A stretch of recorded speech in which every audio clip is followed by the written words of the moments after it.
চোখ মেলে তাকিয়েই আবির দেখতে পায় মাথার উপরে ধীর গতিতে সিলিং ফ্যান ঘুরছে। হালকা ঠান্ডা লাগছে আবিরের। আবির বুঝতে পারে রুমে কেবলমাত্র সিলিং ফ্যান নয়, সাথে এসিও আছে। আবির বিছানা থেকে ওঠার চেষ্টা করলো। হাত আর পায়ে প্রচণ্ড ব্যথা অনুভব করায় সে কোনো রকমে বেডে হেলান দিয়ে বসে। আশেপাশে তাকায়। VIP AC cabin. আবির কিছুটা অবাক হয়। এরকম এসি কেবিনে তো সাধারণ কেউ আসবে না। আমার মতো খ্যাতমার্কা দেখতে ছেড়ে তো কখনোই এরকম রুমে আসার চিন্তাটার প্রশ্নই আসে না। আবির রুমে আশেপাশে ভালো করে খেয়াল করে দেখতে থাকে। বেডের পাশের র্যাকে অনেক ফল রাখা। আবির অনেক অবাক হয় এমন ব্যবস্থার জন্য। ভুলেই যায় সে কিভাবে এমন হসপিটাল কেবিনে কেন আসলো। এত জাঁকজমকপূর্ণ ব্যবস্থা দেখে আবির নিজেকে খ্যাত বলে গালি দিতে থাকে। ঠিক তখনই রুমের দরজা ঠেলে জিন্সের সাথে টি শার্ট, তার উপরে শার্ট পরা একটা সুন্দরী মেয়ে রুমে প্রবেশ করেছে।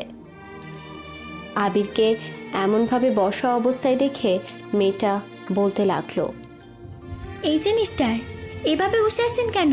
শুয়ে পড়ুন, পুরোপুরি সুস্থ হলে তারপর এখান থেকে যাবেন। আবির মেয়েটার মুখের দিকে তাকায়, মনে করার চেষ্টা করতে থাকে মেয়েটা ওর পরিচিত কি না। তখন ওর মনে পড়ে গেল গতকাল রাতে বিকেলের কথা। ঢাকা শহরে নতুন এসেছে আবির।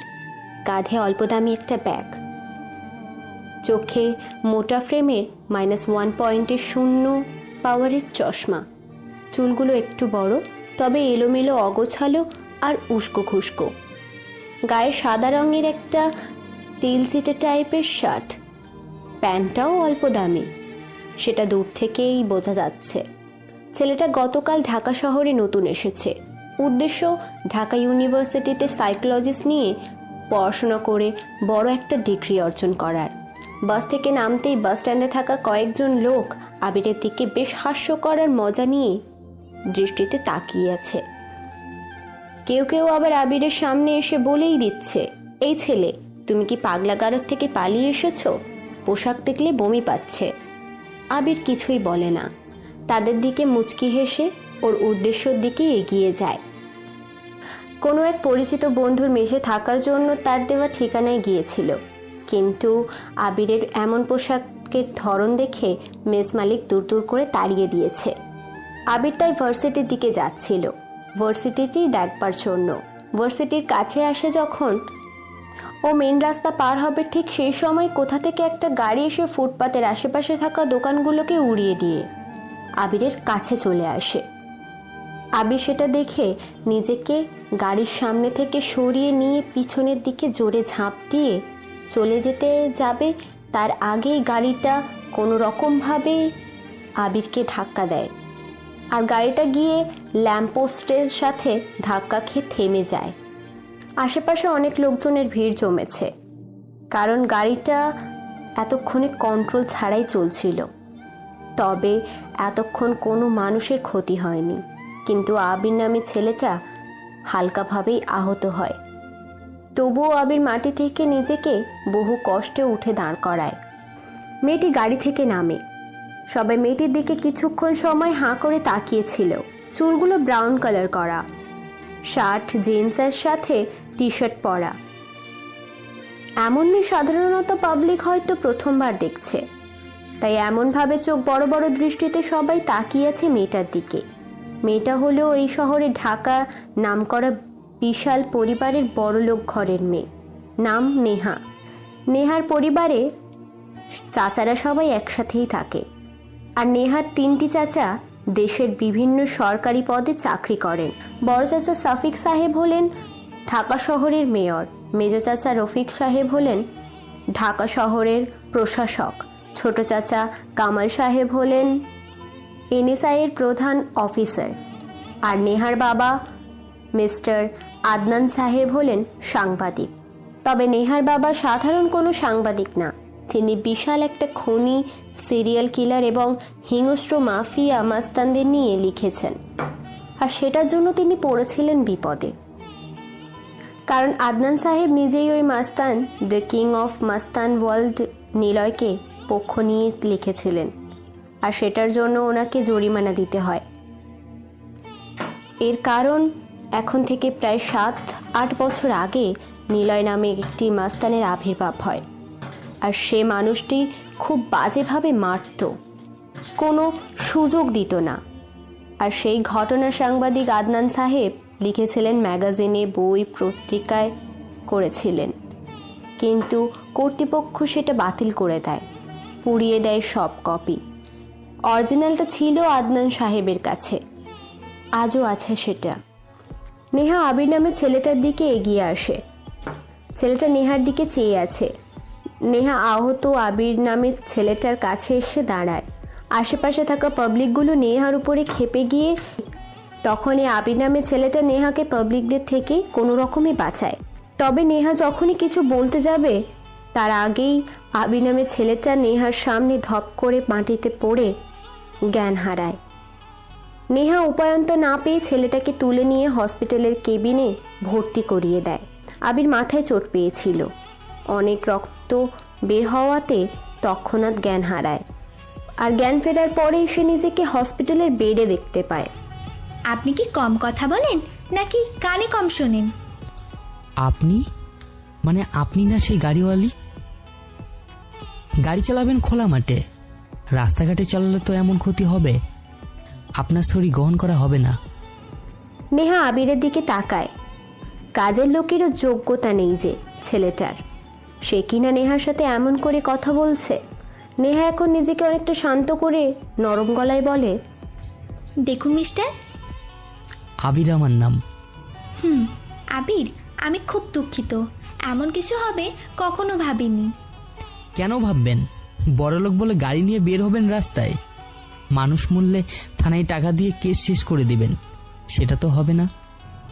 দেখুন, আপনাকে আমি হসপিটালে এনেছি, ভিআইপি কেবিনেও থাকতে দিয়েছি, এবার বলুন কি করতে হবে?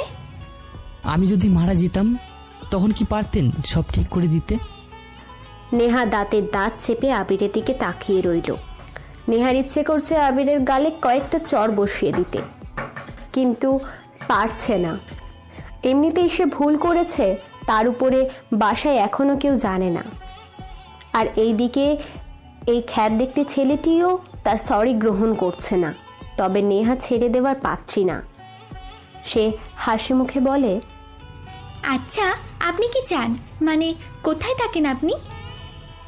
আমি এখানে নতুন, চিনি না কিছু, থাকার মতো জায়গাটাও নেই, ভার্সিটিতে পড়ার জন্য এসেছি।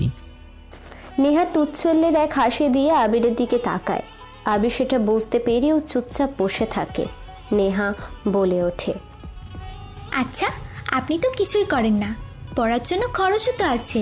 আপনি চাইলে আমাদের বাসায় কাজ করতে পারেন, আবার থাকতেও পারেন, ক্লাসও করবেন, কোনো সমস্যা নেই। আমি রাজি। নেহা মনে মনে খুশি হয়, কারণ এই খ্যাত ছেলেটাকে বাড়ির কাজের লোক বানিয়ে ইচ্ছে মতো কাজ করিয়ে নেবে, বকা দিতে পারবে। কত বড় সাহস এই ছেলেটার!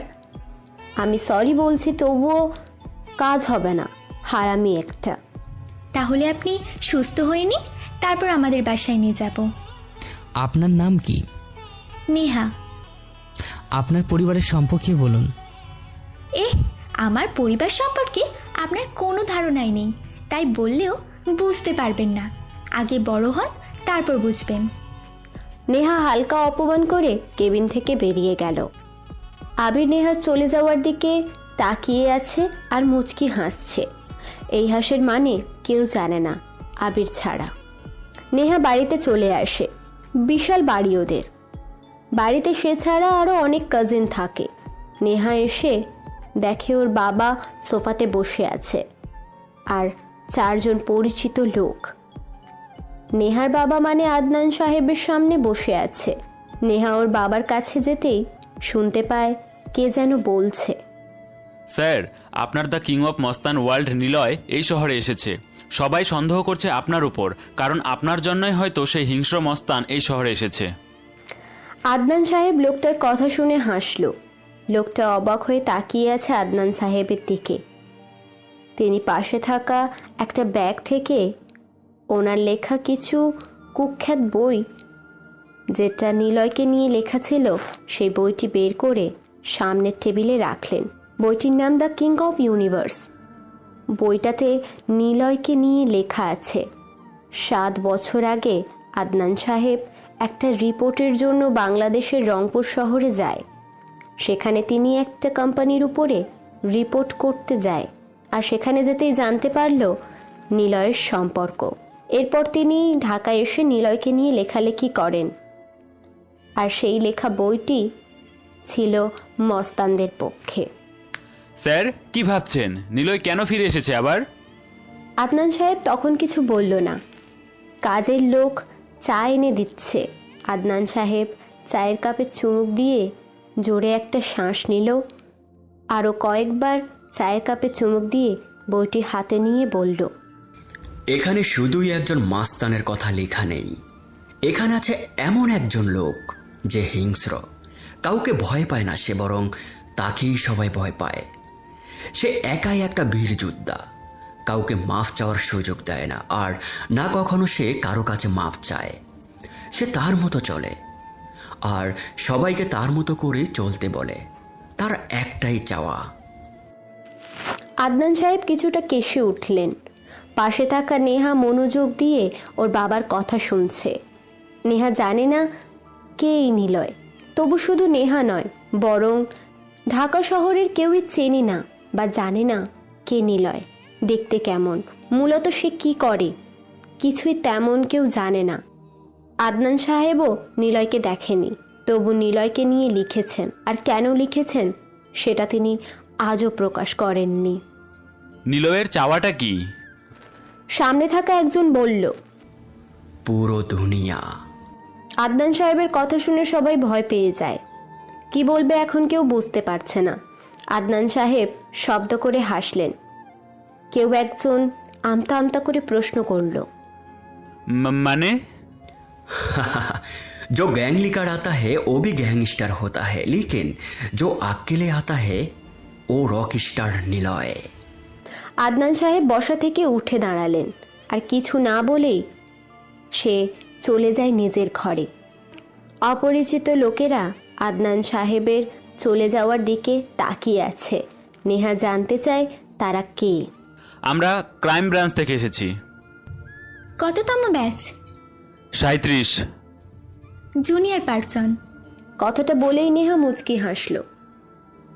নেহার এমন হাসির রহস্যজনক অনেক কিছুই আছে। কেন নেহা হাসলো সেটা কেবলমাত্র নেহাই জানে। নেহা ওর বাবার রুমে যায়।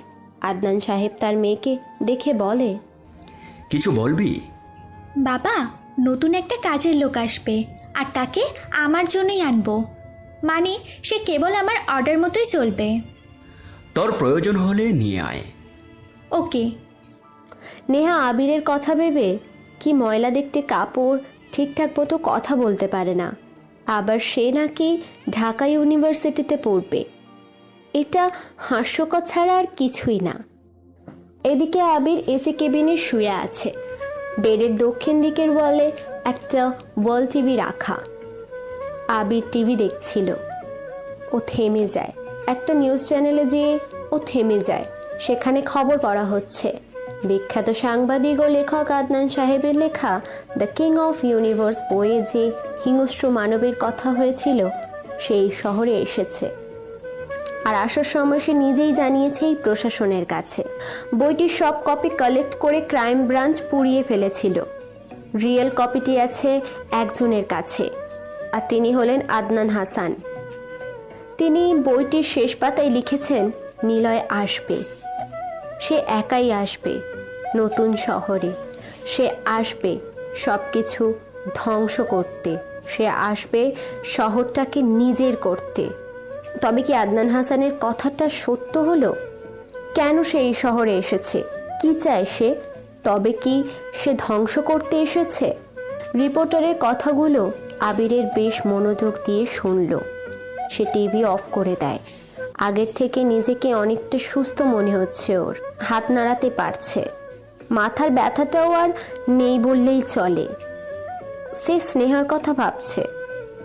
বড়লোক বাড়ির মেয়ে। আমি নিজেকে কিভাবে প্রেজেন্টেশন করবে সেটাই ভাবছে। এই যে ওঠ, আর কত ঘুমাবি? আবির চমকে উঠে চোখ মেলে তাকায়।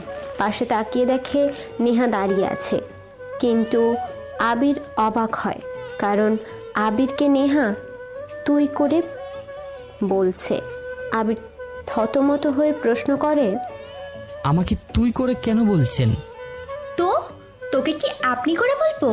আমার বাসায় আমার জন্য কাজ করবি, কাজের লোকদের তুই করেই বলি আমি, বুঝছিস? আবির প্রথমে কথাগুলো হজম করতে না পারলেও নিজেকে স্বাভাবিক রেখে কথাগুলো চুপচাপ শুনল।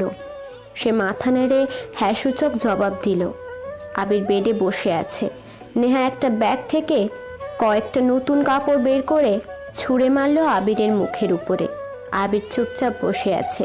নেহা বলল, নে এগুলো পরবি, তোর গায়ে যে ময়লা শার্ট সেটা দেখলে আমার বাড়ির দারোয়ানও তোকে ভিতরে প্রবেশ করতে দেবে না, তাড়াতাড়ি চেঞ্জ কর।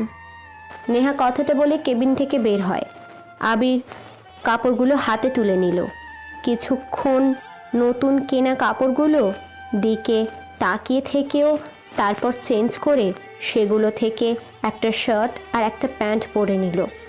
আবির এখন অনেকটাই সুস্থ। সে প্রস্তুত নেহার সাথে তাদের বাড়ি যেতে।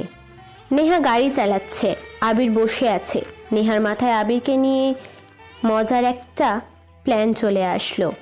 সে গাড়ি স্পিড তুলে রাস্তার উপরে আঁকাবাঁকা করে গাড়ি চালাচ্ছিল। আবির এটা দেখে ভয়ে চিৎকার করে ওঠে। আবির চিৎকার করে বলতে থাকে, আপনি এইভাবে কেন গাড়ি চালাচ্ছেন? আমার অনেক ভয় হচ্ছে। চুপ থাক, 2 টাকার বেতনের ছেলে। আমার ইচ্ছা, আমি যেভাবে খুশি গাড়ি চালাবো, তুই সবটা সহ্য করবি। দেখুন নেহা, নেহা ম্যাম বল, ভুলে যাস না তুই আমার চাকর আর আমার কাজের লোক। নেহা এইভাবেই গাড়ি চালাতে থাকে। একটা সময় আবিরকে নিয়ে সে বাড়ি পৌঁছায়। নেহা জানে আবির কখনোই গাড়ি চালাতে পারবে না। পারবেই কি করে? সে কখনো গাড়িতে উঠেছে কিনা সন্দেহ। আবির গাড়ি থেকে নামে। নেহা ভিতর থেকে বলে, এই ছেলে, আমার গাড়ির দরজা খুলে দে, আমি বের হব। জি আচ্ছা। নেহা গাড়ি থেকে বের হয়। আবিরকে দেখে বলে, শোন, তোকে মাসে 20,000 টাকার বেতন দেবো, চলবে তো? হুম। জানি তো, কখনো একসাথে 20,000 টাকা চোখে দেখেছিস? আর তোর ফোন নাম্বার দে, আমি ফোন দিলেই তুই চলে আসবি। 1 মিনিট, 20,000 টাকা চোখেই দেখিসনি তো ফোন থাকবে কি করে তোর কাছে? নে ধর, আমার কাছে এমনিতেই অনেকগুলো ফোন পড়ে আছে। কথাটা বলেই নেহা ব্যাগ থেকে একটা ফোন বের করে নিচে ফেলে দেয়। আবিরকে ইশারা করে নিচে থেকে তুলতে বলে। আবির চুপচাপ হয়ে ফোনটা তুলতে যাবে, তখনই নেহা আরও সামনে এসে পা দিয়ে এগিয়ে দেয় ফোনটা কাছাকাছি। নেহা আরও একটা ফোন বের করে সাথে সাথে কয়েকটা ছবি তুলে রাখে। আবির সোজা হয়ে দাঁড়ায়। গেটের দিকে তাকা, দারোয়ানের দিকে দেখ, তোর থেকে দারোয়ানের পোশাকের দাম অনেক বেশি, শালা গাওয়া খ্যাত। নেহার সাথে সাথেই আবিরের গালে চড় বসিয়ে দেয়। আবির গালে হাত দিয়ে দাঁড়িয়ে থাকে, মনে মনে বলে সে কোথায় যেতে চেয়েছিল আর কোথায় এসে পড়ল। তবে ভালোই হয়েছে, মাসিক বেতন আর থাকা খাওয়া তো হবে, এটাই বা আর কম কিসের। নেহা চড় দিয়ে বলে, চটটা মেরেছি আমাকে নাম ধরে ডাকার জন্য, আগে ম্যাম বলবি, বুঝছিস? জি ম্যাম। আয় আমার সাথে। ম্যাম, একটা অনুরোধ রাখবেন? আসতে না আসতেই অমনি মিনতি শুরু। কি কি অনুরোধ বল? ভার্সিটিতে যেতে দিবেন, তবে সেখানে সবার সামনে আমি যে আপনার বাড়ির কাজের লোক সেটা বুঝতে দিবেন না, প্লিজ। ও এইটা, আচ্ছা ঠিক আছে। এমনিতেই যদি ভার্সিটিতে গিয়ে তোর সাথে কথা বলি তাহলে আমারই লেভেল কমে যাবে, লোকজন হাসাহাসি করবে। এর থেকে ভালো তুই তোর মতোই থাকবি আর আমি আমার মতো। আচ্ছা ম্যাম। নেহা আগে আর আবির পিছনে হাঁটছে। বিশাল বাড়িতে প্রবেশ করে আবির। বাড়িতে সবাই তখনই খাবার খেতে বসেছে। নেহার সাথে নতুন ইয়াং দেখতে ছেলেটাকে দেখে সবাই প্রশ্ন করে, কেউ? আমার কাজের লোক, সে আমার জন্যই কাজ করবে বাড়িতে, গ্রাম থেকে এসেছে তাই নিয়ে এলাম। উপস্থিত থাকা ছেলে মেয়ে সবাই আবিরকে দেখে হাসাহাসি করছে। নেহার কাজিন মিথিলা তো বলেই ফেলেছে। এই চান্দু এখানে থাকবে? ইয়া, কি দেখতে লাগছে। আবির মাথা নিচু করে নেয়। নেহা ওদের সাথে হাসাহাসিতে যোগ দেয়। নেহা মনে মনে বলে, আমার সরি গ্রহণ করবি না তুই, তাই না? দেখ এবার কেমন লাগে। আবিরকে একটা পিচ্চি মেয়ে রুম দেখিয়ে দেয়। পিচ্চি মেয়েটা দেখতে বেশ মিষ্টি, তবে নেহাদের বাড়িতে কাজ করে। আবির যখনই ওর ঘরের দিকে যাবে ঠিক তখনই টিভিতে দেখতে পায় সকালে সেই সাংবাদিক মানে নেহার আব্বুর ছবি দেখছিল আবির। সেই ব্যক্তি মিডিয়ার সামনে এসে কি যেন বলছে। নিলয় এই শহরে আসবে, আমি কিভাবে জানবো সে কোথায়? কেন আপনারা প্রশ্ন করছেন?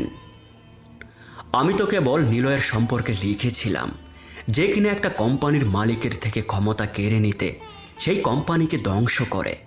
এর কারণ নিলয় চায় ক্ষমতা। নিলয় কারো অর্ডার শুনতে চায় না, সে চায় তার অর্ডার সবাই মানুক। এই জন্য সে ক্ষমতা আর দুনিয়া চাওয়ার জন্য মানুষকে মেরেছে।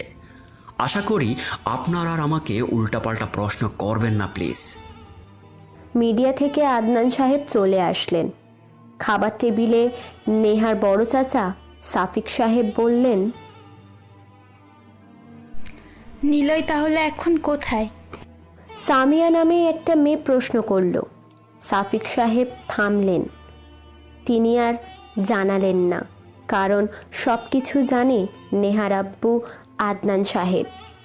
আবির কথাগুলো দাঁড়িয়ে দাঁড়িয়ে শুনছিল। নেহা এটা খেয়াল করে, আবিরকে অপমান করে বলে, এই ক্যাবলাকান্ত, এসব কি শুনিস তুই? বুঝিস এসব? যা ঘরে যা। আবারও সবাই হাসতে থাকে। আবির পিচ্চি মেয়েটার সাথে নিজের ঘরে আসলো। ব্যাগটা বিছানার উপরে রেখে রুমের চারিপাশে দেখছে। পিচ্চি মেয়েটা বলে, ভাইজান, এভাবে কি দেখতেছেন? এখানে সব ঘর অনেক সুন্দর আছে, সুন্দর কইরা রাখতে হয়, না হইলে বাড়ির মালিকেরা মাইরা কাম থাইকা বাইর করে দেবে। বুঝলাম। তোর নাম কি? পড়ি। পরি? বাহ, বেশ সুন্দর নাম তো। কে রাখছিল এই নাম? আমার আপা রাখছে। তোর আপার নাম কি? মিষ্টি। বাহ, একজনের নাম মিষ্টি আর একজনের নাম পরি, মিষ্টি পরি। আপনার নাম কি? আবির, গ্রাম থেকে এসেছি, এখানে নতুন, তোর ম্যামের কাজের লোক হিসাবে। আচ্ছা, এখন আমি যাইগা, আপনার আহুনের সময় হয়ে গেছে। আপা জানে না আমি এইখানে কাম করি, আপা জানলে আমাকে মাইর দিবে। পরি দৌড়ে চলে গেল। আবির পরি চলে যাওয়া দেখে তাকিয়ে আছে। পরি এই বাড়িতে কাজ করে, অথচ ওর আপা জানে না। এটা কিভাবে সম্ভব? কি করে ওর আপা? জানতে হবে। আবির মনে মনে কথাগুলো বলে আবির বিছানায় বসে এক এক করে ব্যাগ থেকে বইগুলো আর কাপড়গুলো বের করতে থাকে। শক্ত একটা জিনিসের উপরে হাত আটকে যায় আবিরের। এটা আবিরের প্রিয় জিনিস, সেটা আর ব্যাগ থেকে বের করেনি। কাপড়গুলো আর ব্যাগটা দিয়ে সেটাকে ঢেকে নিল, চেন আটকে দিল। ব্যাগটা বিছানার উপরে রেখে দিয়ে বাহিরে বের হয়। ততক্ষণে সবার খাবার খাওয়া শেষ। সোফাতে সবাই বসে আছে। সামিয়া, নেহা, মাহি, হৃদয়, সুজন আর শিপন। হৃদয় সবার থেকে একটু বয়সে বড়। আবিরকে দেখেও ডাক দেয়, এই ফকিন্নি, এইদিকে আয়। জি ভাই। আমার কাঁধে খুব ব্যথা করছে, একটু টিপে দে। আবির নেহার দিকে তাকায়। নেহা ফোন চাপতে ব্যস্ত। হৃদয় আবার আবিরকে বলে। আবির তখনও দাঁড়িয়ে আছে স্থির হয়ে। আবির আবারও নেহার দিকে তাকায়। নেহার এদিকে কোনো খেয়ালই নেই। হৃদয় বসা থেকে উঠে দাঁড়িয়ে আবিরের কাছে এসে কষে একটা চড় দিয়ে বলে, কুত্তার বাচ্চা, তোকে ডাকছি আর তুই ভাব নিয়ে দাঁড়িয়ে আছিস? তোর ভাব তোর পিছনে পুড়ে দেব সালা। সবাই তখন আবিরের দিকে তাকায়। নেহা অবাক হয়। কি হয়েছে রিয়দ? হারামিকে ডাকছি, বলছে আমার কাঁধে ব্যথা করছে, একটু টিপে দে। শালা এভাবেই দাঁড়িয়ে আছে, কথাও বলছে না। ওই ফকিরের ছেলে, তুই ভাবনিস? তোকে না ডেকেছিল, যাস নাই কেন? কথা বলিস না কেন? মেরে তোকে পুঁতে রাখবো, বুঝলি? আমি ম্যামের জন্য বাড়িতে এসেছি, আর ম্যাম কোনো অর্ডার না করা অবধি আমি কোনো কাজ করব না। উনি যদি বলে আপনার কাজ টিপে দিতে, তাহলে এখনই দিব। উনি না বলা অবধি কিছুই করব না। নেহা অবাক হয়। আবির এমন কিছু বলবে সে কখনোই আশা করেনি, তবে হৃদয় রেগে যায়। আবিরের কলার টেনে ধরে। আবির আস্তে করে কলার ছাড়িয়ে বলে, দয়া করে আমার জামার কলার ধরবেন না, আর ভুলেও আমার পিতা আর মাতাকে নিয়ে গালি দিবেন না। তোর থেকে আমাকে ভদ্রতা শিখতে হবে? ওই কুত্তার বাচ্চা, আমরা টাকা দিই বলে তুই খেতে পারবি, আমরা আছি বলে তুই থাকতে পারবি, আর তোর থেকে আমাকে কথা শিখতে হবে? তুই চা বানাতে পারিস? জি পারি। তাহলে চা বানিয়ে নিয়ে আয়। আবির চা নিয়ে আসে। এসে দেখে নেহাদের সাথে ওর কাজিনরা আরও নতুন নতুন কয়েকটা ছেলে মেয়ে এসে বসেছে। নেহার দিকে একটা ছেলে অন্যরকম দৃষ্টিতে তাকিয়ে আছে। আবির সেটা ভালো করে লক্ষ্য করে। আর ছেলেটার নাম হলো জিসান। জিসান নেহাকে পছন্দ করে, আর নেহার আড়ালে সে নেহার দিকে তাকিয়ে থাকে। সম্পর্কে নেহা আর জিসান বন্ধু। শুধু জিসান নয়, সাথে এসেছে জারিন, তমাল আর মামুন। এখানে নেহা আর নেহার কাজিন মিথিলা, জারিন, জিসান, তামাল আর মামুন একই ক্লাসে পড়ে। এর জন্যই নেহাদের বাড়িতে সবার যাতায়াত। আবির সোফার সামনে থাকা টেবিলের উপরে চায়ের কাপগুলো রাখে। তমাল বলে, কে নেহা, তো বাড়িতে এই নতুন পেড়া আমদানি কবে থেকে হলো? এটা কে? নেহার কাজের লোক, স্পেশালি কাজের লোক। তিনি আবার নেহার কথা ছাড়া কারো কথা শোনেন না। তাই নাকি? ওকে গোহানি, ম্যাক কপি, ফল অফ আস। এই শয়তান, দেখতে পাচ্ছিস না ওর গায়ে কেমন ধরনের পোশাক? কাজ করে বেড়াই, সে কি তোর ইংরেজি বুঝবে? কোথায় কি বলতে হয় শিখিসনি? ঠিক বলেছিস। সে ঠিকভাবে শুদ্ধ করে কথাই তো বলতে পারে না, আর সে বুঝবে ইংলিশ?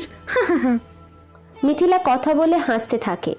মিথিলার সাথে বাকিরাও সবাই হাসতে থাকে। আবির মাথা নিচু করে নিল। হৃদয় পাশ থেকে বলে, তোদের কফি আর খাওয়া হয়েছে। সে আর কখনোই তোদের জন্য কফি বানাতে যাবে না। সে নেহার কথা মতোই চলবে। তাই? নেহা, তাহলে তুই বল কফি আনতে। আবির, যা কফি করে আন। বাপ রে, কাজের লোকের নামটা কি জোশ! প্রেমে পড়ার মতো নাম। আহা, দে, তোদের বাড়িতে একটা মেয়ে কাজ করে, কি যেন নাম? রাহি। ওর নামও তো জোশ। আবিরের সাথে দেখ প্রেম করিয়ে দিতে পারিস কিনা। আহা, সেই রোম্যান্টিক হবে ব্যাপারটা। নেহার কথা শুনে সবাই বসে থেকে জোরে জোরে হাসতে লাগলো। আবিরকে নিয়ে এরা সবাই মজা করছে। আবির সবার দিকে একবার করে তাকায়, কিছু না বলে রান্নাঘরে চলে আসে। কয়েক মিনিট পর সেখান থেকে জিসান এসে আবিরকে ডাক দিয়ে বলে, একটা কাজ করে দিবি? কি কাজ? তোর নেহা আপুকে এই চিঠিটা দিবি। এটাতে নাম লেখা নেই, সে যেন পড়ে বুঝতে পারে আমি দিয়েছি। নে চিঠিটা ধর, আর এই নে 1000 টাকা।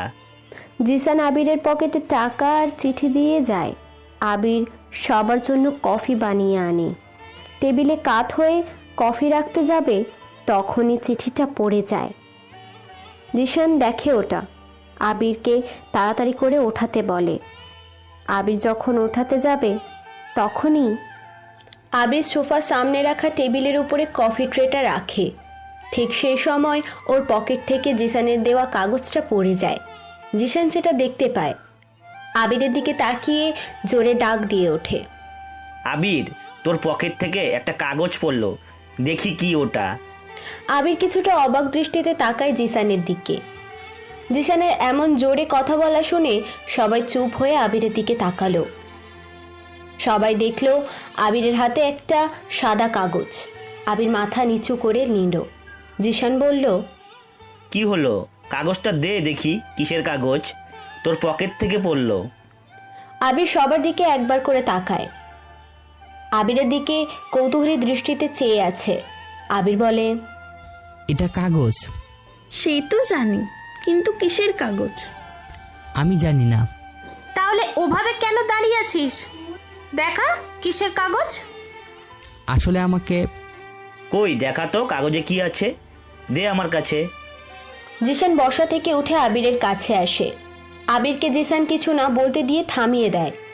এরপর আবিরের কাছে এসে হাত থেকে কাগজটা নিয়ে নিল। আবির পাশে দাঁড়িয়ে জিসান কাগজের ভাঁজ খুলল।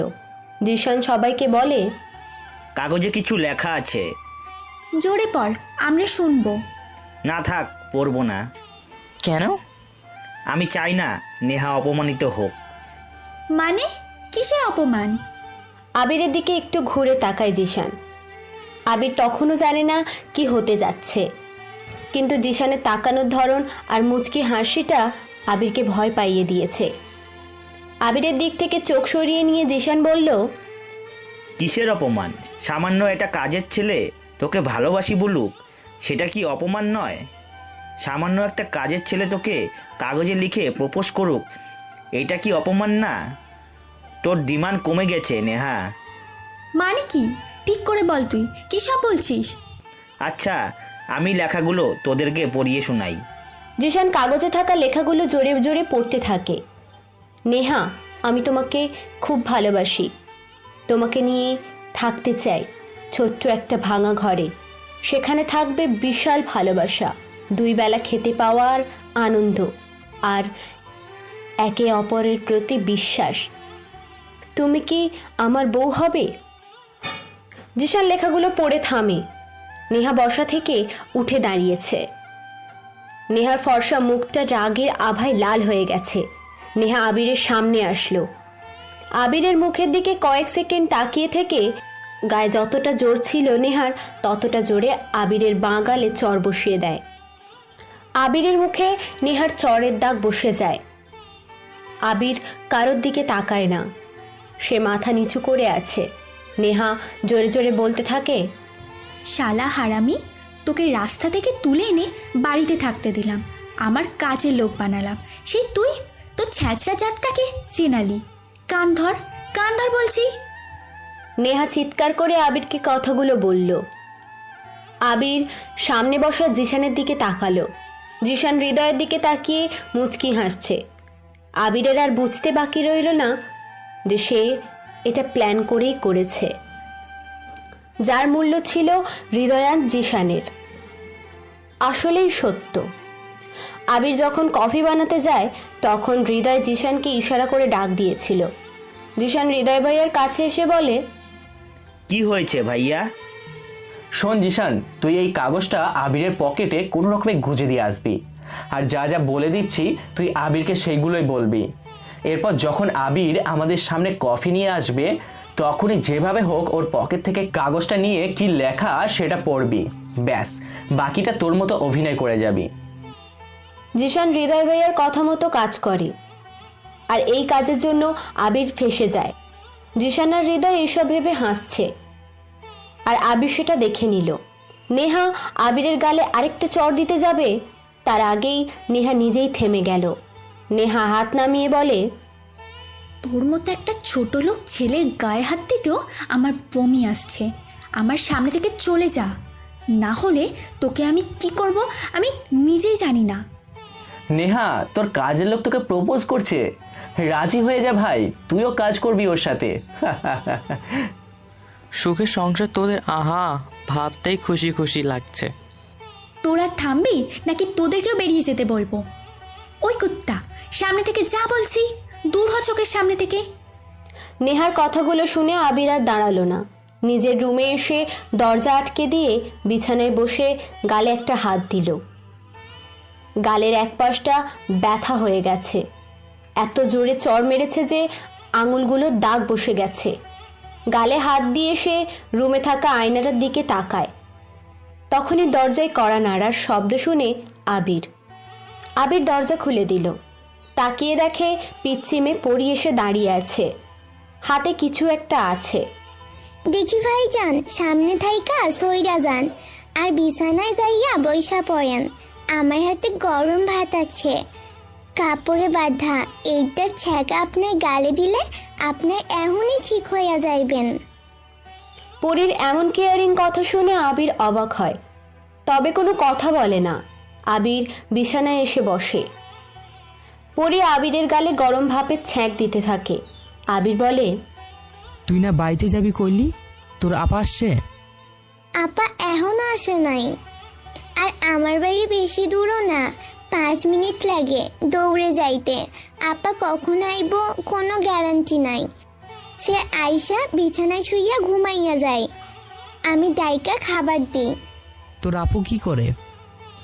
জানি না তো ভাইজান, কখনো খুব সকালে চইলা যায়, বাড়িতে আসে দুপুরের দিকা, আবার যাই সন্ধ্যায় আসে, আবার একটু রাত হইলা চইলা যায়, শেষ রাতে বাসায় আসে।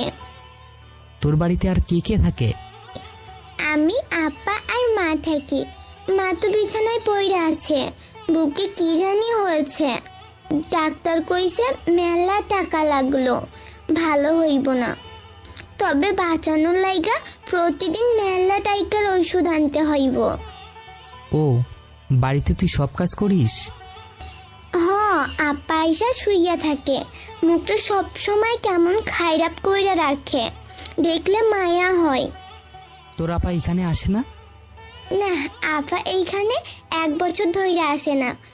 আমারে নেহা ম্যাম আনছিল, এরপর আপা কয়েকদিন দেখা করতে আসছিল। তারপর একদিন আমি দেখি আপা এইখান থেকে কাঁদতে কাঁদতে বের হইয়া যাইতেছে, আর গায়ের কাপড়গুলো এলোমেলো আর ছেঁড়া ছিল। আপা অনেক কাঁদছিল, জিজ্ঞাসা করেছিলাম কি হয়েছে, আপা কোনো কথা বলেনি। সেই থেকে আমার লগে তেমন কথাই বলে না। আবির আয়নার ভিতরে তাকায়। ওর মুখে হওয়া লাল আভাটা চড়ের জন্য এখন প্রায় কমে এসেছে। পরী আবিরকে বলে, আচ্ছা আর লাগবে না, তুই জানিস কিভাবে আমার গালে চড় মারছে? আমি আয়শা দেখি এমন করেছে ওর আপনার লগে। আর হৃদয় স্যার আছে না, লোকটা অনেক খারাপ। আমার মিছি মিছি কাছে ডাইকা কোলে বৈশা গালে হাত দেয়। আমার অনেক খারাপ লাগে, ইচ্ছে করে স্যারের নাকি খুশি মাইরা দিই, কান্নাও পায় আমার। লোকটার থাইকা দূরে থাকবেন, আপনারে দেখা অনেক ভালো লাগছে। আপনি কেমন যেন দেখলে মায়া চলে আসে। আপনার কেউ নেই? আমি একা, মা বাবা নাই। আচ্ছা, এখন জায়গা কাম করতে হইব। পরী চলে যায়। আবির বসা থেকে উঠে আয়নার সামনে এসে দাঁড়ালো। আয়নার দিকে তাকিয়ে নিজেকে দেখে আবির মুচকি হেসে বলল, আমাকে দেখে মায়া লাগে, সত্যি আমি ইনোসেন্ট দেখতে। আবির বাহিরে আসে। আদনান সাহেব এসেছেন। আদনান সাহেবের সামনে চা নিয়ে যায় আবির। আদনান সাহেব অবাক হয়। আবিরকে তো চা আনার কথাই বলেননি, তবুও আবির চা আনলো। আবিরের দিকে তাকায় আদনান সাহেব। ঠিক সেই সময় কতগুলো ক্রাইম ব্রাঞ্চের পুলিশ আর প্রেস কনফারেন্সের লোক আসলো। আবির পাশে দাঁড়িয়ে আছে। বাড়ির সবাই আবার একসাথে হলেন। প্রেস কমিউনিটির একজন লোক বলল, স্যার, নিলয় সম্পর্কে আমাদের কিছু তথ্য দিন। বইটা তো তেমন পড়তে পারিনি, আপনি নিলয় সম্পর্কে কিছু বলুন প্লিজ। নিলয় সম্পর্কে বলা যাবে না। তাহলে ভেবে নিব নীল এই শহরে আসার পিছনে আপনার হাত আছে। সাংবাদিকের কথা শুনে আদনান সাহেব মুচকি হাসলেন। আদনান সাহেব সোফায় বসে চা হাতে নিয়ে চুমুক দিলেন। ব্যাগ থেকে বই বের করে বলা শুরু করলেন। নিলয় কোনো গ্যাং না, সে একাই একটা রক স্টার। নিলয়ের মা তার স্বামীকে মেরে চলে যায় অন্য কোথাও। সেখানে থাকার সময় নিলয়ের জন্ম হয়। নিলয়ের মা অনেক কষ্ট করে নিলয়কে বড় করেছিল, কিন্তু ভাগ্যের পরিহাসে নিলয়ের মা ক্যান্সারের রোগে মারা যায়। মারা যাওয়ার কারণ ছিল তাদের কাছে চিকিৎসার জন্য কোনো টাকা ছিল না। নিলয়ের মা রক্তবমিও করত, আর নিলয় সেটা রোজ আড়াল থেকে দেখত। নিলয় সবার কাছে টাকা চাইতো, কিন্তু নিলয়কে মেরে সবাই তাড়িয়ে দিতে থাকে। একদিন নিলয় বাড়িতে এসে দেখে ওর মা কাশছে, আর সেখান থেকে রক্ত বের হচ্ছে। নিলয় পানির গ্লাস হাতে দেয়, কিন্তু ওর মা বাঁচার জন্য ডাক্তার বলতে থাকে। নিলয় বাড়ি থেকে বের হয়, দৌড়ে ডাক্তারের কাছে যায় ও। গুড়ি গুড়ি বৃষ্টি হচ্ছিল সেদিন। ডাক্তারের ঘর ফাঁকাই ছিল। নিলয় যখন ডাক্তারের কাছে যায় তখন দেখে ডাক্তার তার নার্সের সাথে অন্তরঙ্গ করতে ব্যস্ত। কিন্তু নিলয় সামনে আসে, ডাক্তার বলে ডেকে ওঠে। দুজন ঠিকঠাক হয়ে নিলয়ের দিকে তাকায়। নিলয়কে গালি দিয়ে বলে, এই শালা বাল, তুই এখানে কেন? কুত্তার বাচ্চা, বের হ। ডাক্তার সাহেব, আমার সাথে চলুন। আমার মায়ের কি হয়েছে? তোর মাকে তুই দেখ, তুই যা এখান থেকে, আমি ব্যস্ত আছি। চলুন না আমার সাথে, আমার মা মরে যাবে। চুপ থাক, তোর মা মরলে মরবে, তাতে আমার কি? যা ভাগ শালা। নিলয়কে ওই ডাক্তার লাথি মেরে বের করে দেয়। এরপর দরজা আটকে দিয়ে নিলয়কে বাহিরে ফেলে দিল। নিলয় মাটি থেকে উঠে দৌড়ে ওর মায়ের কাছে আসে।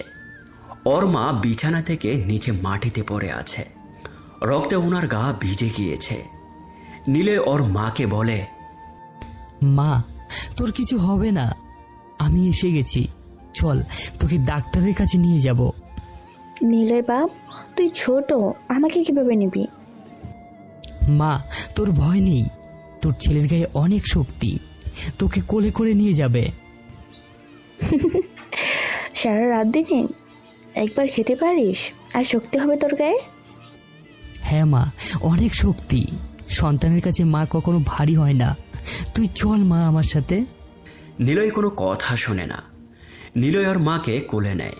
কোলে নিয়ে বাইরে আসতেই নিলয়ের মা জোরে জোরে কাশতে থাকে। কাশতে কাশতে নিলয়ের মা বলে, থাম বাবা, আমাকে এখানেই রাখ। নিলয়ের মাকে নিলয় একটা দেয়ারের সাথে হেলান দিয়ে রাখে। নিলয় জোরে জোরে ডাকতে থাকে সবাইকে। কেউ সাহায্য করতে আসেনি। নিলয়ের মা কাঁদতে কাঁদতে বলে, আজকে মরে যাচ্ছি টাকার অভাবে, কিন্তু তুই কখনো টাকার অভাবে মরবি না নিলয়। আমাকে কথা দে, তুই মরলে আর্মি হয়েই মরবি। আমাকে কথা দে, তুই অনেক হবি, বল। কথা দিলাম মা, এই দুনিয়াটা আমার করে নিব। তুই চল মা ডাক্তারের কাছে, তোর কিছু হবে না। নিলয় কথাটা বলে ওর মাকে আবারও কোলে তুলে নেয়। কোলে নিয়ে কয়েক পা হাঁটার পর নিলয় মা মা বলে চিৎকার দিয়ে ওঠে। কিন্তু নিলয়ের মা আর কোনো কথা বলে না। নিলয় ওর মায়ের দিকে তাকায়। ওর মা চোখ বন্ধ করে শুয়ে আছে নিলয়ের কোলে। নিলয় থেমে যায়। ওর মাকে রাস্তার এক পাশে রাখে। কয়েকবার মা বলে ডেকে উঠে সাড়া পায় না। তখনই বুঝতে পারে নিলয় ওর মা আর বেঁচে নেই। সে একাই ওর মায়ের দাফন করে। ওর মায়ের কবরের মাটি ছুঁয়ে প্রতিজ্ঞা করে যে, মা, তোর কবরের মাটি ছুঁয়ে কসম নিলাম, আমি এই পুরো দুনিয়া আমার করে নিব। এক উপরওয়ালা ছাড়া আমাকে কেউ আটকাতে পারবে না। বাদশা হব আমি হয়ে দেখাবো। টাকার জন্য কষ্টে মরবো না। কসম মা তোর, আজ থেকে এই দুনিয়া আমার হতে যাচ্ছে। নিলয় কবরের কাছ থেকে চলে আসে, সোজা ওই ডাক্তারের কাছে যায়। ডাক্তার তখন ওর চেম্বারে বসেছিল। নিলয়কে দেখে ডাক্তার বলে, এ বাল, তুই এখানে কেন? বেটার ছেলে, যা এখান থেকে, আমি টাকা ছাড়া কাউকে দেখি না। নিলয় কোনো কথা বলে না। ওর কোমর থেকে ছোট্ট একটি হ্যান্ড ছড়িয়েছিল। নিলয় ধীর পায়ে ডাক্তারের দিকে এগিয়ে যায়। ডাক্তার নিলয়কে আরো গালি দিতে থাকে। নিলয় যখন ওর খুব কাছে যায় তখন ডাক্তার নিলয়ের গালে চর বসিয়ে দেয়। নিলয় মুচকে হেসে বলে, হা হা, রক্তে যেখানে আনাগো না সেখানে সামান্য চর হিংসতাকে আরো হিংস করে দেওয়া ছাড়া আর কিছুই মারে না। তুই এভাবে কথা বলছিস কেন? হা হা, গ্যাং নিয়ে যে আসে সে গ্যাংস্টার, আর যে একা আসে সে নিলয় তার রক স্টার। নিলয় কথাটা শেষ করে কোমর থেকে ছুরি বের করে ডাক্তারের গলায় ঢুকিয়ে দেয়। ডান পাশ দিয়ে জোরে টান দেয়। গলা কেটে রক্ত ছিটকে বের হতে থাকে। কয়েক সেকেন্ড পর ডাক্তার মারা যায়। সেখানে থাকা কয়েকজন লোক নিলয়কে মারতে আসে। নিলয় পালায় না, কিন্তু সেখানকারই একটা ছোট্ট গ্যাংস্টার নিলয়ের সব কিছুই দেখেছিল। সে তার দলের লোক ভাড়ানোর জন্য নিলয়কে তার গাড়িতে উঠিয়ে নেয়। গাড়িতে করে ওরা চলে আসে কিছুটা দূর। ওই গ্যাংস্টার মিজান নিলয়কে প্রশ্ন করে, নাম কি তোর? নিলয়। ডাক্তারকে সবার সামনে মারলি কেন? ডাক্তারকে যদি সবার সামনে না মারতাম তাহলে কেউ আমার নামে জানতে পারতো না। সবার সামনে মেরেছি যেন সবাই আমার নাম জানতে পারে। তুই তো দারুণ কথা বলেছিস। বলতো আমি তোকে কেন বাঁচালাম? আপনার নিজের জন্য। একজন খুনিকে কেউ এমনি এমনি বাঁচায় না, সে তার প্রয়োজনে বাঁচায়। তুই বেশ বুদ্ধিমান তো। তোর কথা বলার স্টাইল আমার পছন্দ হয়েছে। বল কি চাস? সারা দুনিয়া। মানে? এরপর নিলয় সে গ্যাংস্টারে যোগ দেয়। আস্তে আস্তে ছোট থাকা অবস্থায় সে হয়ে যায় ছোট গ্যাং লিডার। কিন্তু ওর প্রতিটা কাজেই সে কোনো গ্যাংস্টারের লোকদের নিয়ে যেত না, সে একাই থাকতো। এভাবে শুরু হয় নিলয়ের জীবন। তারপর আদনান সাহেব থামলেন। সবাই আদনান সাহেবের দিকে তাকিয়ে আছে। আদনান সাহেব আর কিছুই বললেন না। এতক্ষণ ওনার মুখ থেকে নিলয়ের কথা শুনছিল সবাই। নেহা প্রশ্ন করল, নিলয় কি আর বড় কোনো গ্যাংয়ের সাথে জয়েন করেছিল? এ ব্যাপারে পরে কোনো একদিন বলবো। আমার রেস্ট নিতে হবে, আসি। আদনান সাহেব ভিতরে চলে গেলেন। নেহা সোফাতে এসে বসল। নেহা কেন জানি না মস্তান নিলয়ের উপরে বেশি ইন্টারেস্টেড। সেও কিন্তু নিলয়কে খোঁজে, আর নিলয়কে খোঁজার একটা বিশাল কারণও আছে তার। কিন্তু নিলয়কে তো এই শহরে কেউ চেনে না, দেখেও নি। এমনকি তার বাবাও নিলয়কে দেখেনি। নিলয়কে তার লোক ছাড়া কেউ দেখেনি। আর যে দেখেছে কেবলমাত্র নিলয় নামটাই জানে। নিলয় তাহলে এখন কোথায় আছে? নেহা ভাবতে ভাবতে সেখান থেকে চলে যায়। আবিরও তার রুমে এসে বসে। বেশ ছোট ছোট দাড়ি, চুলগুলো সামান্য এলোমেলো, তবে পারফেক্ট আছে। কালকে থেকে ওর ভার্সিটি আছে, সে একাই চলে যাবে ভার্সিটিতে। আবির ভার্সিটি যাওয়ার জন্য রেডি হচ্ছিল। ঠিক তখনই বেশ জোরে জোরে গালি শুনতে পায় আবির। সবাই শোনো, আবির আমার কাজের লোক, তাই আমি তাকে প্রতিদিন বিশেষ একটি কাজের জন্য ছুটি দিয়ে দেবো। সে তার কাজ শেষ হলে এখানেই চলে আসবে। সো তাকে যেন কিছু না বলা হয়। আমি ভার্সিটি গেলাম। নেহা কথাগুলো বলে চলে যায়। আবির মনে মনে হাসে। যাক, কথা মতো নেহা ওকে ভার্সিটি যেতে দিচ্ছে।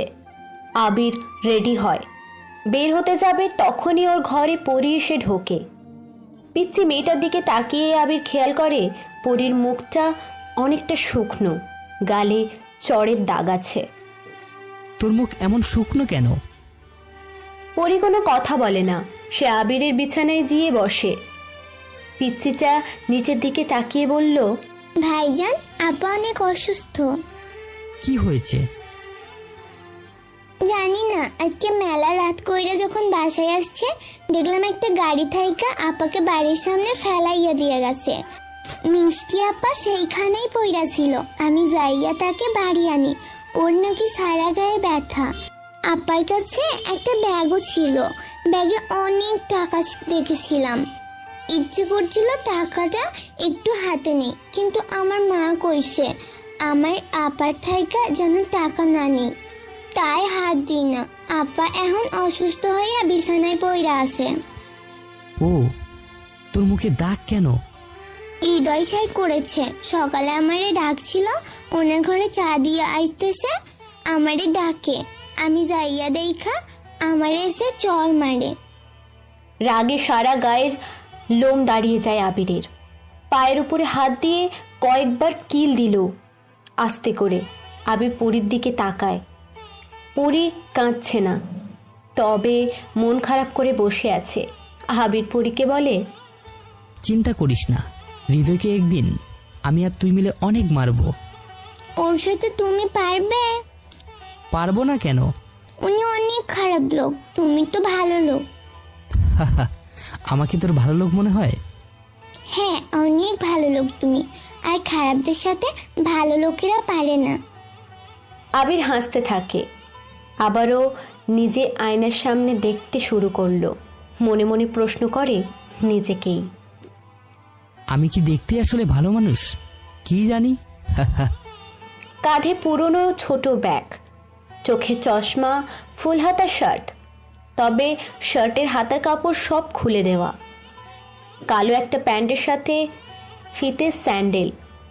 ভদ্র ছেলেদের মতো ধীর পায়ে মাথা নিচু করে হেঁটে যাচ্ছে আবির। ভার্সিটিতে সে এর আগে কখনো আসেনি।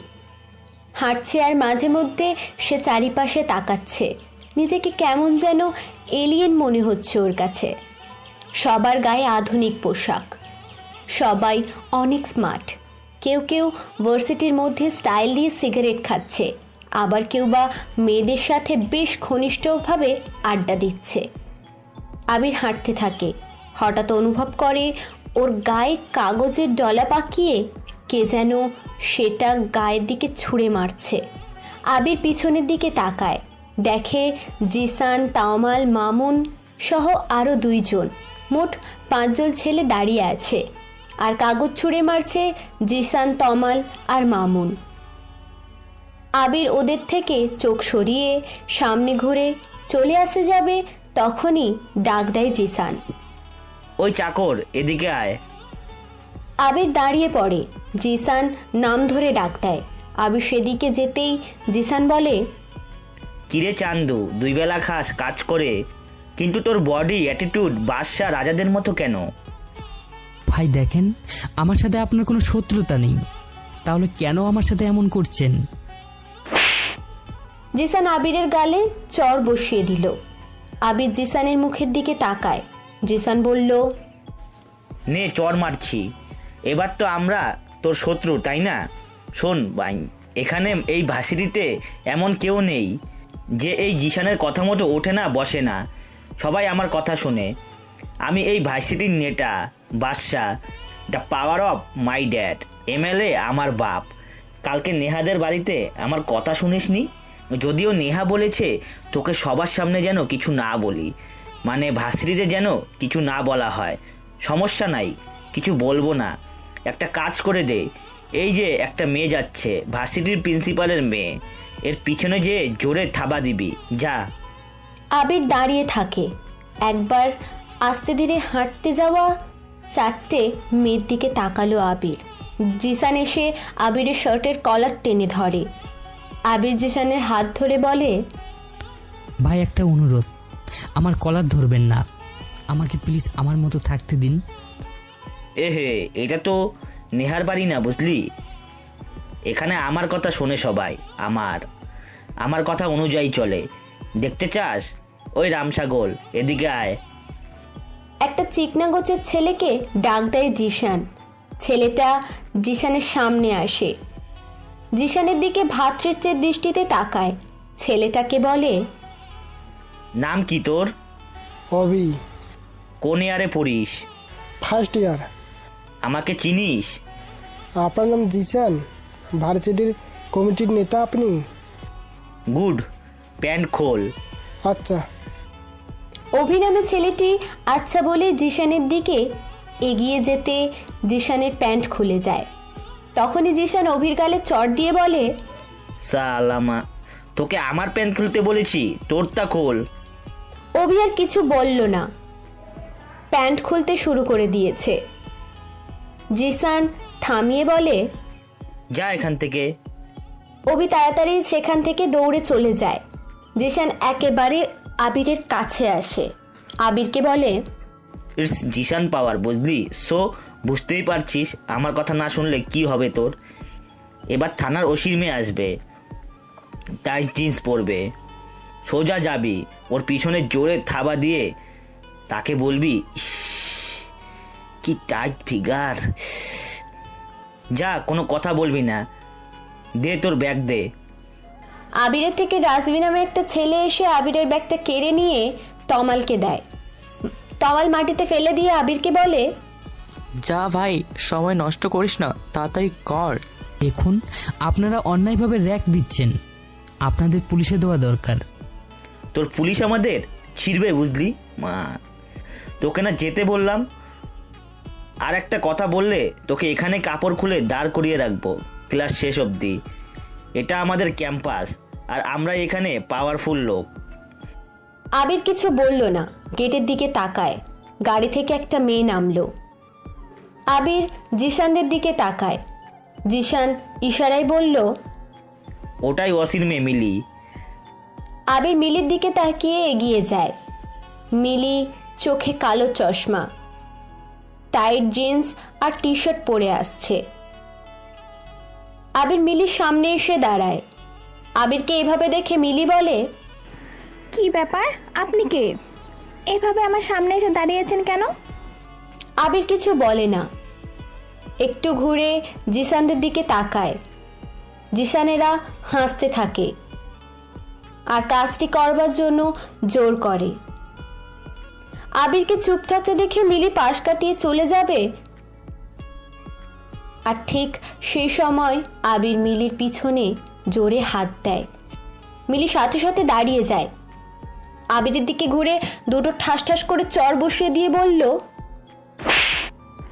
বেয়াদব ছেলে, তুই আমার গায়ে হাত দিলি কেন? ওই কে আছিস? কুত্তার বাচ্চাটা আমার গায়ে হাত দিয়েছে। আবির চোখ বন্ধ করে নিল। চোখ মেলে দেখে অনেক ছেলেমেয়েরা দাঁড়িয়ে আছে ওর সামনে, তবে সবার সামনে দাঁড়িয়ে আছে জিসানরা। এমন সময় বেশ ভিড় ঠেলে নেহা সামনে আসে। আবিরকে মিলির পাশে দেখে নেহা প্রশ্ন করে, কি হয়েছে মিলি, তুমি কাঁদছো কেন? আপু, এই ছেলেটা আমার সামনে এসে পথ আটকে দাঁড়ায়। আমি ঘুরে চলে আসতে যাব, তখনই আমার পিছনে। আর বলিস না নেহা, এই ছেলেটা নতুন আসছে, এসেই ঝামেলা পাকিয়েছে। কি করা যায় বলতো? মিলি, ওকে কয়েকটা চর বসিয়ে দাও। আমি বাবাকে ফোন করেছি, বাবা এক্ষুনি আসবে। ওকে জেলের ভাত খাইয়ে ছাড়বো। না মিলি, যেহেতু ছেলেটা নতুন ভুল করেছে, তাকে মাফ করে দাও, আমি শাস্তি দেব। আচ্ছা ঠিক আছে আপু। মিলি চলে গেল। নেহা আবিরের সামনে এসে দাঁড়ালো। আবিরের গালে একটা চর দিয়ে বলল, শালা হারামি, তোর মতো বেয়াদব খুব কম দেখেছি আমি। কালকে তুই আমাকে লাভ লেটার লিখেছিস, সেটা পছন্দ হয়নি দেখে আজকে আরেকজনের সাথে। ছি, তোর চরিত্র এত জঘন্য কেন? আমার সামনে তুই ভার্সিটিতে থাকাকালীন আসবি না, কুত্তা কোথাকার। আর জিসান, থ্যাঙ্কস, তুই ওই মেয়েটার বিপদের সময় এগিয়ে এসেছিস। আরে নেহা, এসব কোনো কথা হলো? আমি তো সর্বদা সবার হেল্প করি, অন্যায় সহ্যই করতে পারি না। এজন্যই তো তোকে আমার এত বেশি ভালো লাগে। হৃদয় ভাইয়া কই? ওর তো লাস্ট সেমিস্টার, বেটা ক্লাসও করে না। আয় ক্লাসের দিকে। আচ্ছা তোরা যা, আমি আসছি। জিসান আবিরের কাছে আসে। আবিরের কাঁধে একটা হাত রাখে, আরেক হাত দিয়ে মাথার চুল নাড়িয়ে দেয়। তারপর চোখ থেকে চশমাটা খুলে জিসান তার শার্টের কোনা দিয়ে মুছে আবার আবিরের চোখে পরিয়ে দেয়। চশমাটা পরানো শেষে জিসান হাসি হাসি মুখ নিয়ে আবিরকে বলে, শোন, ভার্সিটিতে নতুন, জানিসই না এখানে পলিটিক্স আছে। এখানে যাদের পাওয়ার আছে তারা পাওয়ার দেখায়, আর যাদের নেই তারা তোর মতো করে মার খায়। তোকে নেহার কাছে খারাপ করলাম কেন জানিস? যেন ওর মনে বিশ্বাসযোগ্য হয়ে কেবল আমিই থাকবো, অন্য কেউ না। ভালোভাবে চলবি, প্রবলেম হলে বলিস, ঠিক আছে বাবু? জিসান হাসতে হাসতে চলে যায়। আবির জিসানের চলে যাওয়ার দিকে তাকিয়ে আছে। আবির মনে মনে বলে, powerful people state, powerful place. Abir মুচকি হেসে মাটিতে পড়ে থাকা ব্যাগটি কাঁধে নিল।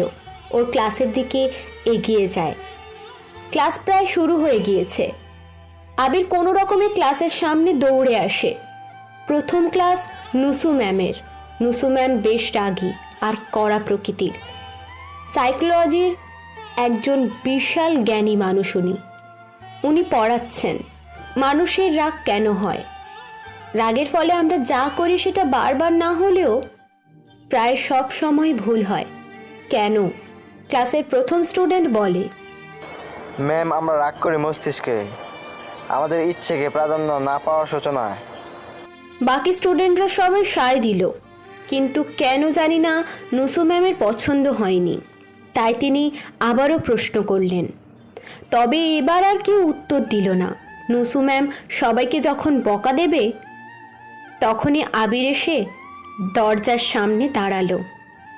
আবিরকে দেখে ম্যাম বিরক্তি নিয়ে তাকালেন। তারপর আবির 5 মিনিট দেরি করে ক্লাসে এসে দাঁড়ালো। নুসু ম্যাম ক্লাস শুরু করে দিয়েছেন। উনি প্রশ্ন করে মানুষের রাগ কেন হয়, রাগের ফলে আমরা যা করি সেটা বারবার না হলেও প্রায় সময় ভুল হয় কেন। প্রশ্নের তেমন যৌক্তিক জবাব কেউ দিতে পারেনি। এই জন্য ম্যাম সবাইকে তার মূল্যবান বকা দিতে যাবে, ঠিক সেই সময় দরজার কাছে এসে আবির বলে ওঠে, ম্যাম আমার নাম আবির, আমি নতুন স্টুডেন্ট। ক্লাসে আসার সময় একটু ঝামেলা হওয়াতে দেরি হয়ে গেছে, ভিতরে আসতে পারি? আবিরের এমন কথা শুনে সবাই দরজার দিকে তাকায়, তবে মনে মনে সবাই একটু হাসে। এর কারণ হলো ম্যামের শাস্তি থেকে আপাতত তারা মুক্তি পেয়েছে এই আবির নামের ছেলেটার জন্য। সেকেন্ড বেঞ্চে বসা নেহা অবাক দৃষ্টিতে তাকিয়ে আছে, এমনকি জিশানও তাকিয়ে আছে আবিরের দিকে অবাক চোখে। এর কারণ আবির যে তাদের ডিপার্টমেন্টের স্টুডেন্ট। সবাই কিছুক্ষণ আবিরের দিকে চুপটি করে চেয়ে রইল। পরক্ষণেই সবার মধ্যে বিশাল চাপা হাসির রোল পড়ে গেল, কারণ আবির যে গেটআপে ভার্সিটিতে এসেছে, ভার্সিটির কেরানিও আবিরের থেকে অনেক ভালো, বেশি স্মার্ট হয়ে আসে। আর এমন ড্রেস আপ, পাগলাটে হাবভাব দেখে সবাই হো হো করে হেসে ওঠে। ম্যাম চিৎকার করে সবাইকে থামিয়ে বলে, আবিরের দিকে ম্যাম তীক্ষ্ণ দৃষ্টিতে তাকায়। আবির ভয়ে হালকা মাথা নিচু করে নিল। তোমার এমন ড্রেস আপ কেন? আর কি কোনো পোশাক নেই? শার্টের হাতায় ময়লা, প্যান্টের এক পাশে ধুলো, আর জুতার অবস্থাটা তো বেশ খারাপ। চুলগুলো এমন করে রাখছো কেন? বনগরুর মতো হয়ে ক্লাসে আসছো তুমি? আসলে ম্যাম আমার আর কোনো ভালো পোশাক নেই। এইটাই তোমার ভালো পোশাক?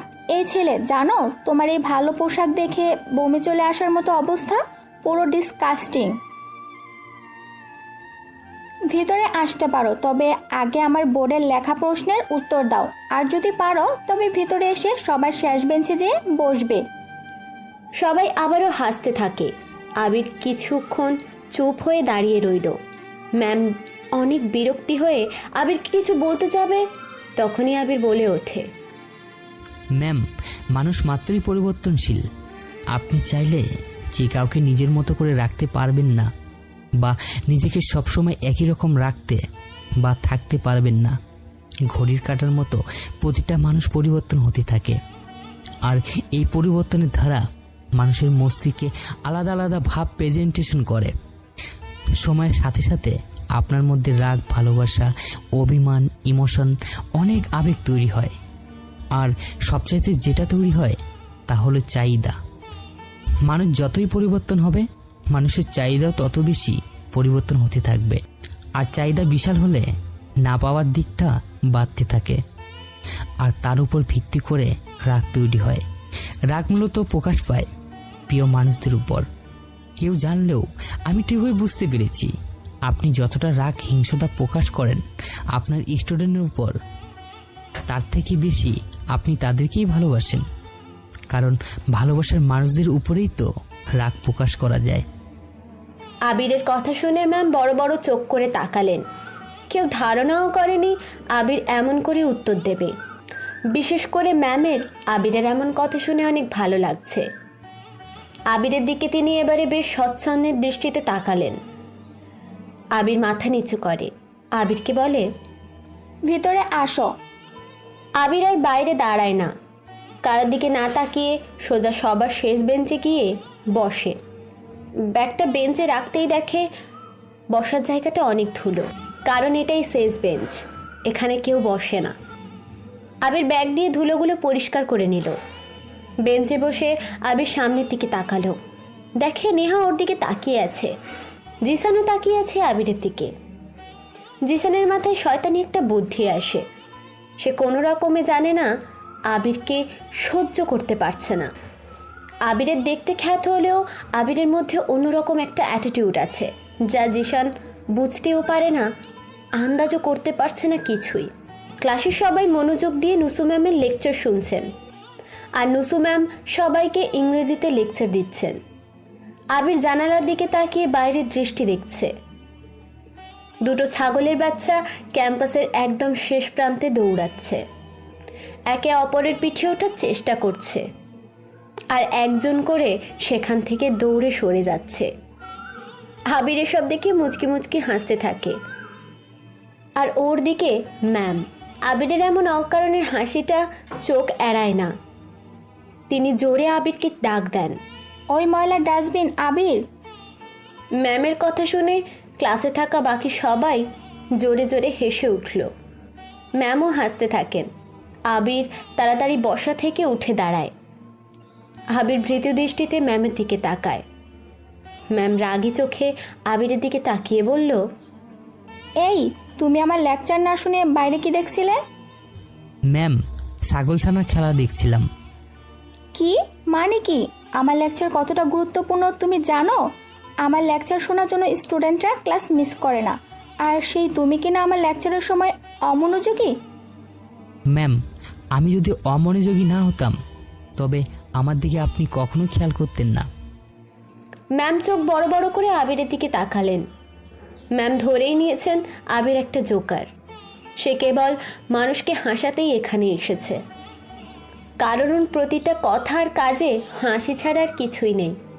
ম্যাম আবিরকে বলে, ম্যাম সরি, আসলে আমি ইংরেজি বুঝি না, তাই যতই মনোযোগ দিই না কোনো ক্লাসে আমি কিছুই বুঝতে পারবো না। এই জন্যই বাইরে তাকিয়েছিলাম। যদি বাংলাতে বোঝাতেন অনেক বেশি ভালো হতো। শ্যাট আপ বেয়াদব ছেলে। এখানে থাকা প্রতিটা স্টুডেন্টই ইংরেজি জানে। তোমার মতো গাইয়া মার্কা ছেলে ইংরেজি জানে না? ফাজিল কোথাকার। যাও ক্লাস থেকে বের হও। ক্লাসের সামনে কান ধরে দাঁড়িয়ে থাকো। ভার্সিটিতে পড়া ছেলে, সে নাকি ইংরেজি জানে না। কান ধরে দাঁড়িয়ে থাকতো লজ্জা করবে না? যাও রুম থেকে বের হও। আবির ক্লাস থেকে বের হয়। ক্লাসের সামনে সে কান ধরে দাঁড়ায়। অনেক ছেলেমেয়েরা বেশ কয়েক বছর পর এমন দৃশ্য ইউনিভার্সিটিতে দেখতে পেল। সবাই হাসছে। আবির সেটা বুঝতে পারছে না। আবিরের কোনো অপমান বোধও নেই। সে এটা বরং বেশি এনজয় করছে। ওইদিকে আদনান সাহেবকে ডাকা হয়েছে ক্রাইম ব্রাঞ্চে। 3 জন পুলিশ এসে বসে আছে আদনান সাহেবের সামনে। আদনান সাহেব চায়ে চুমুক দিলেন। ক্রাইম ব্রাঞ্চের একজন সিনিয়র পুলিশ আদনান সাহেবকে প্রশ্ন করলেন, নিলয় ছোট থেকে গ্যাংয়ে জয়েন করার পর কি হয়েছিল এরপর বলুন। আদনান সাহেব তার বইয়ে সবটাই লিখেছেন, কিন্তু কর্তৃপক্ষ বইয়ের লেখা দেখে সব ব্যান্ড করে দিয়েছে। একটাই মূল কপি ছিল আদনান সাহেবের কাছে, আর তিনি সব সততা সংগ্রহ করেছেন নিলয়ের এলাকা থেকে। কিন্তু আদনান সাহেব নিলয়কে দেখেননি। আদনান সাহেব বলতে শুরু করলেন, নিলয়ের একটাই ইচ্ছে ছিল সে আমির হবে, আর তাই নিলয় কোনো ছোটোখাটো আমিরকে কখনো মারত না। এর একটাই কথা ছিল, পাওয়ারফুল পিপল স্টাই পাওয়ারফুল প্লেস। তাই নিলয়ের রুলস হলো সে এমন এমন জায়গাতে যাবে যেখানে অনেক বেশি ক্ষমতা সম্পন্ন লোকজন থাকে, আর সে তাদেরকে মেরে সেখানকার ক্ষমতা আর টাকা নেওয়াটাই টার্গেট করে। আদনান সাহেব, আপনি নিলয়ের ব্যাপারে বলতে অনেক দূর চলে গেছেন। প্রথম থেকে বলুন। সে ডাক্তারকে খুন করে ছোট্ট একটা গ্যাংয়ে প্রবেশ করে। এরপর কি হয়েছিল? কয়েকজন অফিসার প্রশ্ন করল। আদনান সাহেব চা খেলেন। অফিসারদের দিকে তাকিয়ে নিলেন একবার। বেঞ্চের উপরে দুহাত দিয়ে একটু ঝুঁকে আরাম করে বসে নিলেন। মনে মনে নিলয়ের কথা ভাবছেন তিনি। আবার বলা শুরু করলেন, নিলয় সেখানে ছোট্ট একটি গ্যাং তৈরি করে। নিলয়ের মতো সেখানে আরও বাচ্চারা ছিল। সেই বাচ্চাদের লিডার হয়ে যায় নিলয়, আর ওর সাথে থাকে মাসুম, সিয়াম আর অর্ক। নিলয় কোনো টাকা লুট করে এসে চেয়ারে বসত, আর বাকিরা যখন ওকে ভাই বলে ডাকতো তখন সে শব্দ করে হেসে দিত। এ ছিল একটা নেশার মতো, আর সেই নেশাতে নিলয় বারবার পড়ত। তবে নিলয়ের আরও একটা নেশা ছিল, আর তা হলো বই পড়ার। সে নিজ দায়িত্বে নিজেই পড়াশোনা করত এবং শিখত, তবে তা রাতের অন্ধকারে চুপি চুপি, কাউকে বুঝতেও দিত না সে পড়ত। কথায় আছে না, চেষ্টা করলে সবই হয়, চেষ্টা না করলে কিছুই হয় না। এজন্য নিলয় নিজেই পড়াশোনা করে নিজের মতো করে। একদিন নিলয়, মাসুম, সিয়াম আর অর্ক টাকা লুট করে নিজেদের রাস্তায় ফিরে আসে। এসে দেখে সেখানে অনেক ভিড়। এদের গ্যাংয়ের সব ছেলে বড় মানুষরা এক জায়গায় এসে দাঁড়িয়ে আছে। নিলয়েরা পিছনে এসে দাঁড়ায়। কিছুক্ষণ পর জানতে পারে এমপি সাহেব এসেছেন নিলয়কে যে বাঁচিয়েছিল, মানে মিজানের কাছে এসে এমপি মানিক ছিল এমপি ও বড় গ্যাং লিডার। আর সেদিন বদলি হয়ে আসা নতুন পুলিশ অফিসার এমপিকে দৌড়ে নিয়ে যেতে চাইছিল। মানিক মিজানের কাছে আসে, মিজানকে বলে, এখানে থাকা এমন কেউ আছে যে ওই পুলিশটাকে মারতে পারবে? চারপাশে থাকা সব লোক চুপ হয়ে দাঁড়িয়ে থাকে, কেউ কোনো কথা বলছে না, মানে কারো সাহস নেই অফিসারকে মারবে। মানিক আবারও প্রশ্ন করে, তোদের মধ্যে কেউ নেই যে অফিসারকে মারতে পারবে? কেউ আছে? ইয়েস, আই অ্যাম, আমি আছি। সবার শেষে থাকা নিলয়ের হাত তুলে দাঁড়ায়। ওর সামনে থাকা সব লোক সরে যায়। মানিক নিলয়ের দিকে তাকালো। মানিকের সাথে থাকা লোকজন জোরে বলল, এই পিচ্ছি, তুই মারবি অফিসারকে? নিজে ঠিক মতো পিস্তল ধরতে পারিস তো? নিলয় ধীরে পায়ে হেঁটে হেঁটে মানিকের সামনে আসে। মানিকের সামনের টেবিলে একটা পিস্তল রাখা। নিলয় সেই পিস্তল তোলে, পিস্তলের উপর টান দিয়ে গুলি লুট করে। মানিকের সাথে থাকা লোকটার কপালে টার্গেট করে। কিছু বোঝার আগে ট্রিগার চাপ দিয়ে নিলয় একটা গুলি যে লোকটার কপালে লাগে। সে ছিটকে পড়ে যায়, যন্ত্রণায় কাতরাচ্ছে। নিলয় পিস্তলটি আগের জায়গায় রেখে দিয়ে বলে, পিস্তল কেবল ধরতে পারি না, চালাতেও পারি। মানিক আর মিজান বোকার মতো তাকিয়ে আছে নিলয়ের দিকে। মানিক ওর কাছে ডাকে, কাঁধে হাত দিয়ে বলে, তোকে দিয়ে কাজ হবে। পুরো শহর তোর কবজাতে চলে আসার গন্ধ পাচ্ছি আমি। নে পিস্তল, যা শালাকে মেরে দে, সাথে লোকজন নিয়ে যা। ए सर, नीलो के स्टाइल हो ना, पूरा हीरो के स्टाइल। मैं तो गैंगस्टर नहीं हो, बिकॉज वो जो गैंग लोग आता है वही गैंगस्टर, और जो एकला आता है वो जो नीलो द रॉक स्टार। हा हा। নিলয় মানিকের থেকে চলে আসে, তবে নিলয়ের সাথে মাসুম, সিয়াম আর অর্ক যায়, কারণ নিলয় তাদেরকে অফিসারের লোকেশন সম্পর্কে জানাবে। নিলয়কে মাসুম প্রশ্ন করে, ভাই পুলিশ কাকুকে ফাঁকা জায়গায় আনবে? না। কেন? মারতে কোনো অসুবিধা হবে না? পুলিশকে মারবো বাজারের মধ্যেই, সবার সামনে, কারণ সবাই দেখবে নিলয় কোনো পুলিশকে মারছে, আর তখন আমাকে সবাই ভয় পাবে। নিলয় সবার সামনে মারতে ভালোবাসে, একলা অন্ধকারে নয়।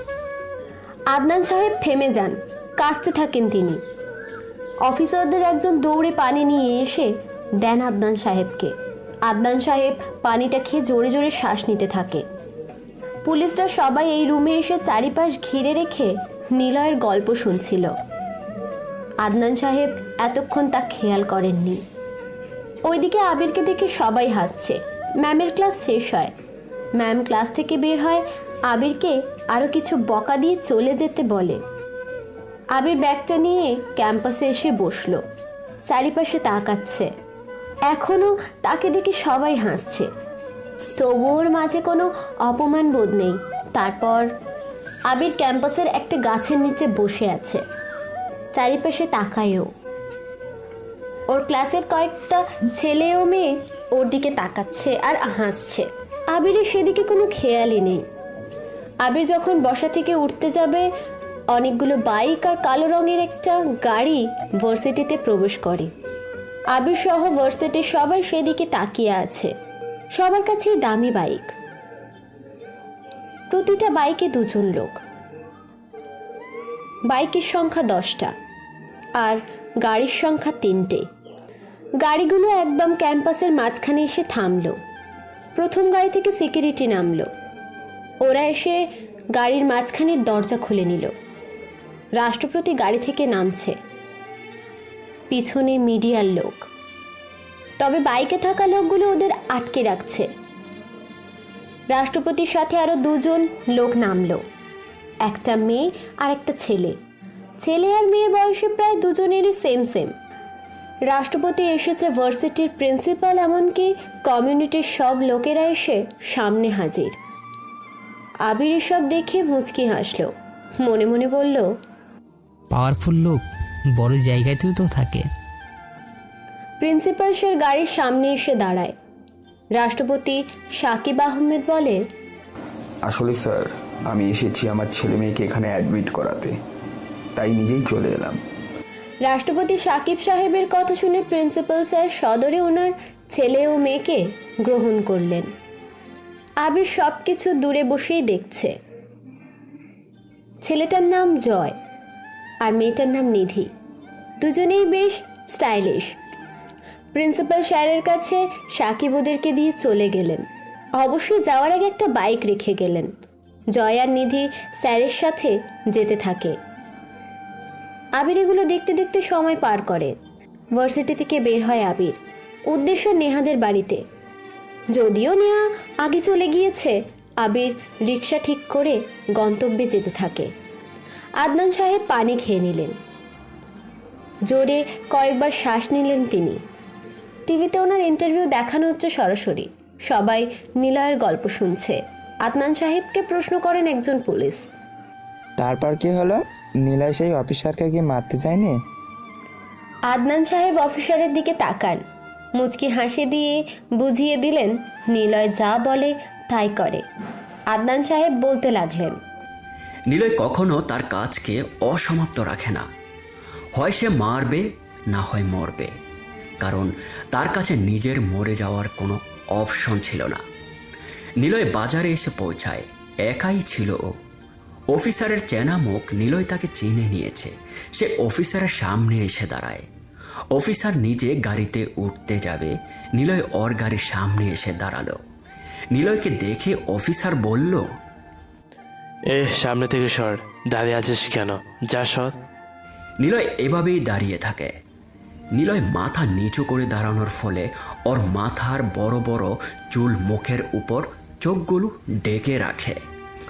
অফিসার নিলয়ের সামনে আসতে থাকে আর বলে, পুলিশটি ওর কাছে আসে। হাতে থাকা লাঠি দিয়ে নিলয়কে মারতে যাবে, তখনই নিলয় কোমর থেকে পিস্তল বের করে পুলিশের বুকে পরপর 2টা গুলি করে। পিস্তল ফেলে সেখান থেকে দৌড়াতে থাকে।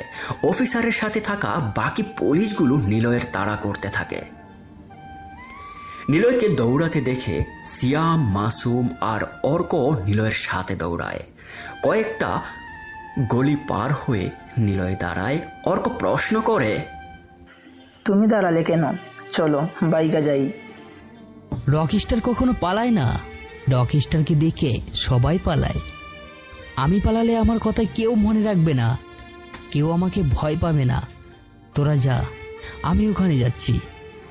এরপর নিলয় দৌড়ে সেখানে আসে, আর সাথে সাথেই পুলিশগুলো ওকে ধরে নিয়ে চলে যায়। থানায় নিয়ে নিলয়কে অনেক মারে। নিলয় চুপচাপ মার খায়। বেশ কিছুক্ষণ পর এমপি মানিকের লোকজন এসে নিলয়কে ছাড়িয়ে নিয়ে যায়। আবির বাড়িতে প্রবেশ করে। ডাইনিং রুমের সোফাতে সবাই বসে নেহার বাবার ইন্টারভিউ শুনছে। সবার মনে প্রশ্ন একটাই, কে এই নিলয়? তাকে নিয়ে কেন পুরো দেশ মেতে আছে? কিন্তু কেউ কোনো উত্তর খুঁজে পাচ্ছে না। আবির ওর রুমের দিকে যাবে, তখনই হৃদয় ডাক দেয়, হেই এইদিকে আয় আবির। আবির, তোর আসতে এত দেরি হলো কেন? জানিস না তুই আসার পর বাড়ির কোনো কাজের লোককে আমি নিজের কাজের জন্য ডাকি না?